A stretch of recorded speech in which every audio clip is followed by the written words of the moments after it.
Nasib anggota TNI yang tembak 3 polisi di Lampung saat gerebek sabung ayam, kini ditahan.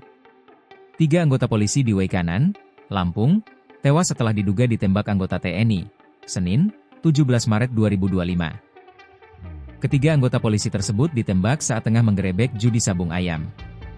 Terbaru ini, anggota TNI terduga pelaku penembakan telah menyerahkan diri dan ditahan.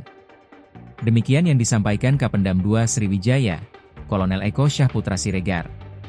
Ada 2 prajurit TNI yang ditahan, yakni Peltulubis selaku Dan Subramil Negara Batin dan Kopka Basarsyah selaku anggota Subramil Negara Batin. Keduanya telah ditahan di Polisi Militer Angkatan Darat, Pomat, Mako Kodim 0427 Waikanan. Kolonel Eko pun tak banyak memberikan informasi dan kini pihaknya tengah menunggu hasil investigasi. Diketahui, ketiga korban yakni Kapolsek Negara Batin, Ibtu Lusianto, Bribda M. Galib Suryaganta, dan Bribka Petrus Aprianto. Kabid Humas Polda Lampung, Kombes Yuni Iswandari mengatakan, penembakan ini bermula saat 17 personel gabungan Polres Waikanan mendatangi arena judi sabung ayam, Senin, 17 Maret 2025, sore. Namun, setibanya di TKP, mereka malah ditembaki oleh orang tidak dikenal, OTK, yang menyebabkan 3 orang anggota polisi meninggal dunia. Ketiga korban pun dibawa ke RS Bayangkara untuk proses autopsi.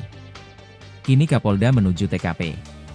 Kita fokus mengamankan anggota yang lain, ujarnya, dikutip dari Tribun Lampung Co.id.